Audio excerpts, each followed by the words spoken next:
So hello everyone, welcome back to my channel. Myself Shalini Kumari, and the topic for today's video is sources of crude drugs. Sources of crude drugs. तो हमने last class में crude drugs क्या होती हैं उनके बारे में पढ़ लिया था कि क्रूड ड्रग्स ऐसी ड्रग्स होती हैं जो हमें नेचुरल सोर्सेज से जो हमें प्राप्त होती हैं, जो हमें नेचुरल सोर्सेज से जो हमें मिलती हैं और हमें उन्हें रॉ फॉर्म में ही हम उनको यूज़ करते हैं। उनके नेचुरल फॉर्म में, जिस फॉर्म में हम प्रेजेंट होती है नेचर में, उसी फॉर्म में हम उनको यूज़ करते हैं, एक्सेप्ट ड्राइंग और या फिर size reduction. So these are obtained from natural sources like plants, animals, minerals,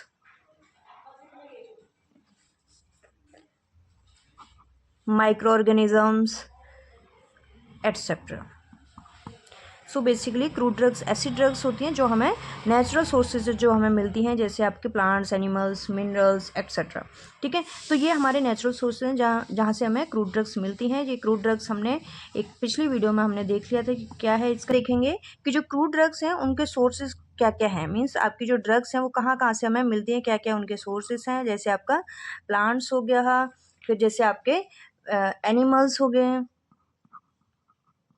animals हो सकते हैं, ऐसे आपके मिनरल्स हो सकते हैं, या फिर आपके मरीन सोर्सेस हो सकते हैं, और माइक्रो ऑर्गेनिजम्स भी हो सकते हैं। So these are the sources of crude drugs, जहाँ से हमें क्रूड ड्रग्स जो है हमें मिलती हैं। सो let's C one by one these sources of crude drugs, because this is very important topic. बहुत ही इंपॉर्टेंट टॉपिक है from exam point of view. Exam में ये टॉपिक्स पूछा जाता है कि explain the sources of crude drugs. ठीक है, तो इसमें हमें एग्जांपल्स के थ्रू पढ़ने हैं और इसमें क्या क्या होते हैं इनको डिटेल में आपको एक्सप्लेन करना है। So the first source is plants. Plants as a source of crude drugs, it is the most common source of crude drug. Means आपकी जो क्रूड ड्रग्स हैं मोस्टली प्लांट से ही हमें मिलती हैं। ठीक है, तो मोस्टली जो आपकी क्रूड ड्रग्स हैं प्लांट से मिलती हैं हमें। अब प्लांट्स में हमें मालूम है कि कोई भी प्लांट होता है उसके अलग अलग पार्ट्स होते हैं ना, अलग अलग पार्ट्स होते हैं। लीव्स होती हैं, रूट्स होते हैं, स्टेम होता है, ब्रांच, ठीक है, स्टेम्स होते हैं, ब्रांच होती है। ठीक है, so please ignore my drawing, it's worst drawing, but just for understanding we know plant के अलग अलग पार्ट्स होते हैं like roots, stem, leaves, bark, ना, फ्रूट्स एक्सेट्रा। ठीक है, so let's see the examples one by one. For example leaves, है ना, फर्स्ट आपका जो plant of part is leaves. तो leaves as a source of crude drug में हम बताएंगे कि जो आपकी लीव्स हैं, वैसे तो हमारे जो प्लांट के जो पार्ट्स होते हैं वो हर पार्ट जो है कुछ ना कुछ केमिकल कॉन्स्टेंट कंटेन करता है, बट जो आपकी जो ड्रग है जिस उसका मेनली लीव्स का जो पार्ट है वो ज़्यादा यूज़फुल है, तो वो हमारा लीव्स की कैटेगरी में आएगा। सिमिलरली अगर आपका कोई ऐसा प्लांट है या फिर कोई ऐसी ड्रग है जिसका रूट्स जो है वो ज़्यादा यूज़फुल है, मतलब रूट्स जो हैं उसकी ज़्यादा यूज़ होती हैं, उसका मेडिसिनल यूज़ ज़्यादा है, तो इसलिए हम उसको रूट्स की कैटेगरी में रखेंगे। ठीक है, बट वैसे आपके जो प्लांट्स होते हैं हर पार्ट्स में अलग अलग केमिकल कॉन्स्टेंट मिलते हैं, बट इसमें हम देखेंगे कि जो आपकी जो लीव्स जो लीव्स की कैटेगरी में वो वाली ड्रग्स आएंगी जिनका मोस्टली जो लीव्स हैं वो पार्ट मेनली यूज़ होता है एज अ मेडिसिनल यूज़ की तरह। ओके, थेरेप्यूटिक इफेक्ट जिनका लीव्स का ज़्यादा होगा। नीम हो गया, नीम की लीव्स हमारी बहुत यूज़ होती हैं। ऐसे ही आपका दूसरी ड्रग मान लो आपकी यूकेलिप्टस। यूकेलिप्टस आप जानते होंगे, तो यूकेलिप्टस की जो लीव्स होती हैं वो आपकी बहुत यूज़ होती हैं, उससे ऑयल निकलता है, वो आपका कोल्ड कफ में यूज़ होता है। ठीक है, तो ऐसे ही आपको और एग्जांपल्स बताने हैं लीव्स जिनकी यूज़ होती है। और जैसे आपका सेना ड्रग हो गई, सेना जो होती है आपको कॉमन ड्रग है जो हम पढ़ते हैं फार्माकोग्नोसी में, जिसका लैक्सेटिव इफेक्ट होता है। ठीक है, तो ऐसी आपकी इसमें आप तुलसी वगैरह हो गई, तो इसमें आप जितनी भी ड्रग्स हैं जिनकी लीव्स जो हैं जो ज़्यादा यूज़ होती हैं उनको हम लीव्स की कैटेगरी में डालेंगे। नेक्स्ट पार्ट दूसरा, बार्क क्या होती है? छाल, ठीक है, छाल। जो आपकी स्टेम जो होती है उसकी जो छाल होती है उसको हम क्या बोलते हैं? बार्क।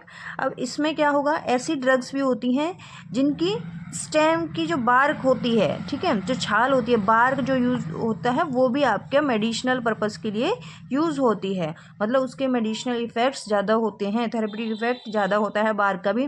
तो इसमें आपकी बहुत ही कॉमन एग्जाम्पल मैं बता रही हूँ, जैसे आपका सिनेमन हो गया, ठीक है, सिनेमन, दालचीनी, जिसको आप सब जानते होंगे, घरों में हम यूज़ करते हैं दालचीनी को बहुत चीज़ों के लिए, ठीक है, तो फ्लेवरिंग एजेंट वगैरह की तरह इसको हम एज ए यूज़ कर सकते हैं, ठीक है। तो सिनेमन जो है आपकी क्या है? बार की कैटेगरी में आती है।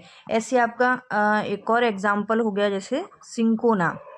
सिंकोना ड्रग होती है, इसकी भी क्या यूज़ होती है? बार की यूज़ होती है, इसकी छाल यूज़ होती है, ठीक है। इसका क्या, जो इसकी जो सिंकोना ड्रग जो होती है उसकी छाल किस लिए यूज़ होती है? मलेरिया की तरह, एंटी मलेरियल की तरह ड्रग ये इसकी यूज़ होती है, ठीक है। नेक्स्ट आपका नेक्स्ट पार्ट आप समझ लो, रूट्स। और रूट्स जो हैं जड़, है ना, पेड़ की जो जड़ होती है उसका भी मेडिसिनल यूज़ होता है। तो कुछ ऐसी ड्रग्स होती हैं जिनका जो रूट्स होती है, जड़ें होती हैं, वो ज़्यादा यूज़ होती हैं हमारे थेरेप्यूटिक इफेक्ट के लिए। मतलब कोई भी बीमारी होती है तो कुछ कुछ बीमारियों के लिए आपकी जो जड़ होती है, रूट्स जो होती हैं प्लांट की, वो मेडिसिनल यूज़ इनका ज़्यादा होता है। फॉर एग्जाम्पल, जैसे आपने देखी होगी कॉमन ड्रग है लिक्विरिस, ठीक है। लिक्विरिस क्या है? जिसको हम बोलते हैं मुलेठी, ठीक है। मुलेठी सबने देखी होगी, मुलेठी कॉमन ड्रग्स होती है। वैसे मम्मी लोग घरों में पहले यूज़ करते थे, देते थे जब भी खांसी वगैरह हो जाती थी, तो एज अ बेसिकली ये एक्सपेक्टोरेंट की तरह आपकी यूज़ होती है। लिक्विरिस जो ड्रग है वो एक्सपेक्टोरेंट इफेक्ट शो करती है। तो ये जो होती है मुलेठी, वो क्या होती है? रूट्स की कैटेगरी में आती है। सिमिलरली एक और ड्रग की बात मैं करूँ, जैसे रोवोल्फिया। रोवोल्फिया ड्रग आपकी होती है, इसकी भी क्या होती है? रूट्स यूज़ होती हैं, इसकी जड़ यूज़ होती है। आपने पढ़ी होगी रोवोल्फिया, ये भी आपकी कॉमन ड्रग होती है। ये आपकी किस लिए यूज़ होती है? एज अ एंटी हाइपरटेंसिव, मतलब हाइपरटेंशन में आपकी ये ड्रग यूज़ होती है, ब्लड प्रेशर को ये कम करती है, ठीक है। नेक्स्ट आपका fruits. Next part is fruits. Fruits मतलब फल, है ना, जो पेड़ों पर फल लगते हैं, फ्रूट जो होते हैं वो भी क्या होते हैं? यूज़ होते हैं मेडिसिनल पर्पस के लिए, ठीक है, उनका भी थेरेप्यूटिक इफेक्ट होता है। तो फ्रूट्स में हमारी बहुत सारी ड्रग्स आती हैं। आप जैसे आंवला ही देख लो, आंवला आपको पता है आंवला क्या होता है? फ्रूट होता है, तो इसमें विटामिन सी ज़्यादा होता है, ठीक है। तो ये आपका आंवला हो गया। ऐसी आपकी बहुत सारी ड्रग्स आती हैं। इसमें आपकी जितनी भी स्पाइसेस वाली जो ड्रग्स होती हैं, इसमें स्पाइसेस वाली ड्रग्स जो होती हैं इसमें मोस्टली वो आ जाती हैं। जैसे आपका कोरिएंडर हो गया, कोरिएंडर किसको बोलते हैं? धनिया को, ठीक है। ऐसी आपकी फेनल हो गई, फेनल हो गई, या फिर अजवाइन हो गई। तो जो भी आपके घरों में जो मसाले यूज़ होते हैं मोस्टली वो क्या होते हैं? आपके फ्रूट की कैटेगरी में आते हैं, ठीक है। तो ये next part of the plant is flowers, ठीक है। फ्लावर्स मतलब फूल। फूल जो होते हैं वो भी आपके यूज़ होते हैं एज अ मेडिसिनल ड्रग की तरह। इसमें आपकी ड्रग्स आ सकती हैं, जैसे विनका हो गई। विनका हमें पता है, जिसको हम क्या बोलते हैं? सदाबहार। सदाबहार के जो फूल होते हैं ये क्या होते हैं? एंटी कैंसर इफेक्ट शो करते हैं। मतलब ये कैंसर के लिए आपके विनका जो सदाबहार होता है उसके फूल एंटी कैंसर की तरह यूज़ होते हैं। मतलब इनका कैंसर में यूज़ होता है, ठीक है। नेक्स्ट आपका, जैसे आप और एग्जांपल देखें तो रोज़ हो गया। रोज़ जो होता है, रोज़ वाटर जो होता है आपका एज अ टॉनिक की तरह यूज़ होता है। तो इसमें भी आपके ऐसी ड्रग्स आ जाएंगे जिनके फूल यूज़ होते हैं। नेक्स्ट आपका हो गया राइजोम्स। राइजोम्स जो होते हैं ये भी एज अ मेडिसिनल ड्रग की तरह यूज़ होते हैं। इसमें आपकी ड्रग्स आ जाएंगी जैसे जिंजर। जिंजर मतलब अदरक। अदरक जो होता है ये हमें पता है डाइजेशन वगैरह के लिए हेल्प करता है, फ्लेवरिंग एजेंट की तरह भी, स्टिमुलेंट की तरह, ठीक है। तो इसमें आपके राइजोम जो होता है हमें पता है जिंजर राइजोम होता है।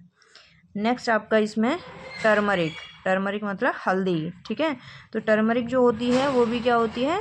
राइजोम की कैटेगरी में आती है। टर्मरिक के बहुत सारे मेडिसिनल यूजेस होते हैं। जैसे आपका एंटी इन्फ्लामेटरी, हमें पता है एंटी इन्फ्लामेटरी यूज़ होता है। वुंड हीलिंग की तरह यूज़ करती है, वुंड हीलिंग की तरह भी यूज़ होती है, एंटी इन्फ्लामेटरी इफेक्ट होता है, तो इसके भी मल्टीपल यूजेस होते हैं एज वी नो। नेक्स्ट हम देखें तो सीड्स, सीड्स में भी हमें पता है बहुत सारी ऐसी ड्रग्स होती हैं जिनके सीड्स पार्ट यूज़ होते हैं। फॉर एग्जांपल आपने देखा होगा ईसबगोल कॉमन जो ड्रग है, इसके सीड्स यूज़ होते हैं एज अ लेग्जेटिव की तरह। मतलब लेग्जेटिव, आपको पता होगा लेग्जेटिव टर्म का मीनिंग यहाँ पे क्या है, बार बार कई बार आ गया है। लेग्जेटिव का मतलब होता है ऐसी ड्रग्स जो आपकी कॉन्स्टिपेशन में यूज़ होती हैं, ठीक है, कॉन्स्टिपेशन में हेल्प जो करती हैं, मतलब कब्ज जो बनता है उस। चलिए नेक्स्ट चलते हैं नेक्स्ट सोर्स पे, that is next source of crude drug is animals. ठीक है, animals are also use as a source of crude drugs. इसमें एग्जाम्पल हम देखें तो जैसे फॉर एग्जाम्पल हनी क्या होता है, हमें कहाँ से मिलता है, हनी बी से। ठीक है, हनी बी जो होती हैं उनसे हमें हनी प्राप्त होता है। तो हनी जो है इसका भी बेनिफिशियल इफ़ेक्ट्स होते हैं, बहुत सारे इसके मेडिसिनल यूजेस होते हैं, कफ वगैरह में हम यूज़ करते हैं। ठीक है, एज अ स्वीटनर की तरह भी इसको यूज़ करते हैं। तो आपका हनी जो है हमें कहाँ से मिलता है, हनी बी से। ठीक है, तो एनिमल ये है हनी बी, तो इसको हम एनिमल्स में हम बोल सकते हैं। सिमिलरली आपका नेक्स्ट ड्रग हो गई एनिमल सोर्सेज जो हमें मिलती है, दैट इज़ इंसुलिन। इंसुलिन जो आपकी हो गई एनिमल सोर्सेज जो हमें मिलती है, दैट इज़ इंसुलिन। इंसुलिन जो आपकी ड्रग है ये हमें पता है इसके बहुत सारे यूज़ होते हैं, डायबिटीज़ वगैरह में हम इसको यूज़ करते हैं। ठीक है, तो इसका ये हमें कहाँ से मिलता है, पैंक्रियाज से मिलता है। एनिमल्स की जो पैंक्रियाज होती है उससे हमें मिलता है।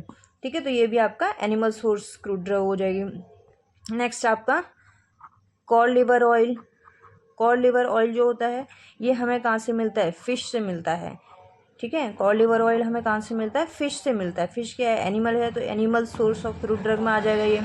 ठीक है, तो cod liver oil we know it is use as a vitamin A and D, vitamin A और डी के लिए इसको यूज़ करते हैं। सिमिलरली आपका हेपेरिन हो गया। हेपेरिन जो होता है ड्रग आपने पढ़ी होगी, it is use as a anti coagulant. ठीक है, एंटी कोएगुलेंट की तरह हेपेरिन यूज़ होता है। तो इसका ये कहाँ से मिलता है हमें, हेपेरिन लिवर से, एनिमल्स के जो लिवर होता है उससे हमें मिलता है। तो ये क्या है आपकी animal source of crude drug. ठीक है, इसमें क्या एग्जांपल हो सकते हैं आपके, हनी हो गया, इंसुलिन होगी, फिर आपका कॉड लिवर ऑयल हो गया, हेपेरिन हो गया। ठीक है, next third source of crude drug is minerals. Minerals are also use as a source of crude drug. Minerals क्या होते हैं, वो ऐसी ड्रग्स होती हैं जो हमें कहाँ से मिलती हैं, जो हमें ज़मीन से मिलती हैं ना, खनिज से, जो हमारी ज़मीन से जो निकलती हैं, जो ऐसी ड्रग्स जो हमें ज़मीन से मिलती हैं उनको हम क्या बोलते हैं, मिनरल्स बोलते हैं। फॉर एग्जांपल जैसे टैल्क हो गया। टैल्क आपको पता है, टैल्क के आपने पाउडर देखे होंगे ना, तो टैल्क पाउडर जो होता है, जो टैल्क होता है वो कहाँ से मिलता है हमें, हम ये मिनरल होता है। ठीक है, तो ये इसका यूज़ हमें पता है, ये स्किन को प्रोटेक्ट करने के लिए यूज़ होता है, तो एज अ स्किन प्रोटेक्टेंट की तरह भी यूज़ होता है। तो ये मॉइस्चर को एब्जॉर्ब करता है ना, मॉइस्चर को ये एब्जॉर्ब करता है, जो टैल्क जो होता है इसको हम यूज़ करते हैं। तो ये क्या है, मिनरल्स में आता है। सिमिलरली आपका दूसरा हम देखें तो चॉक हो गया। चॉक मतलब कैल्शियम कार्बोनेट। कैल्शियम कार्बोनेट को हम क्या बोलते हैं, चॉक बोलते हैं। तो ये भी हमें पता है ये क्या होता है, मिनरल होता है। ठीक है, ये क्या है, ये मिनरल्स हैं। तो इसका भी हमें पता है यूज़ एज अ एंटासिड की तरह भी ये यूज़ होता है। ठीक है, तो ये आपके कुछ ऐसी ड्रग हो गई जो मिनरल्स सोर्सेज में आ जाएंगी होते हैं, वहाँ से जो हमें मिलती हैं ऐसी उन ड्रग्स को हम क्या बोलते हैं, marine source of crude drug. ठीक है, समुद्र वगैरह से जो ड्रग्स मिलती हैं उनको मरीन सोर्स की कैटेगरी में रखते हैं। फॉर एग्जांपल जैसे आपका अगार आपने यूज़ करा होगा न्यूट्रिएंट मीडियम वगैरह बनाने के लिए, तो ये हमें कहाँ से मिलता है, एल्गी से। ठीक है, ये हमें एल्गी से ऑब्टेन होता है, इसको हम कल्चर मीडिया वगैरह के लिए हम यूज़ करते हैं। नेक्स्ट एग्जाम्पल आ गया आपका फॉर जैसे कॉड लिवर ऑयल, अभी जो हमने बात करी ऊपर, कॉड लिवर ऑयल भी इसमें रख सकते हैं, क्योंकि ये हमें कहाँ से मिलता है, फिश से मिलता है। फिश हमारी कहाँ रहती है, ओशियंस वगैरह से मिलती है, समुद्र में रहती है फिश, ठीक है। तो ये भी आपका एनिमल्स में भी लिख सकते हैं हम इसको, और इसको marine source of crude drug में भी, ठीक है। अभी इसका हमने यूजेस ऊपर देख लिए थे, क्या होता है, किसके लिए यूज़ करते हैं, विटामिन ए या फिर विटामिन डी के लिए हम इसको कॉड लिवर ऑयल को हम यूज़ करते हैं, ठीक है। तो इसमें हमारी ये कुछ ड्रग्स ऐसी आ जाएंगी। तो next sources of crude drug is micro organisms, ठीक है। Micro organisms are also, micro organisms भी आपके as a source of crude drug की तरह यूज़ होते हैं, मतलब माइक्रोब्स भी आपके मेडिसिनल पर्पस के लिए हमारे यूज़ होते हैं, ठीक है। माइक्रो ऑर्गेनिजम्स हमें पता है इसमें क्या क्या आ सकते हैं आपके, फंजाई, बैक्टीरिया, ठीक है, फंजाई, बैक्टीरिया एक्सेट्रा, ठीक है। तो ये आपके क्या आ जाएंगे, माइक्रो ऑर्गेनिजम्स, हमें पता है क्या होते हैं, फंजाई, बैक्टीरिया, ये सब चीज़ें, ठीक है। तो इसमें माइक्रो ऑर्गेनिज्म जो होते हैं उनसे भी हमें कुछ ड्रग्स मिलती हैं। फॉर एग्जांपल कॉमन ड्रग है, जैसे आपने पेनिसिलिन पढ़ी है, ठीक है। पेनिसिलिन क्या होती है, एंटीबायोटिक होती है। ये हमें कहाँ से मिलती है, ये एंटीबायोटिक हमें कहाँ से मिली थी, पेनिसिलियम नोटेटम। पेनिसिलियम नोटेटम आपका क्या होता है, फंगस है ये, ठीक है, फंगस होता है। तो ये आ गया आपका, फंगस है मतलब माइक्रो ऑर्गेनिज्म है, ठीक है। तो आपका माइक्रो ऑर्गेनिज्म जो होते हैं उनसे भी हमें क्रूड ड्रग्स मिलती हैं, मतलब हमारी जो मोस्टली आपकी जो एंटीबायोटिक्स जो होती हैं ये हमें मिलती हैं इनसे, माइक्रो ऑर्गेनिज्म से।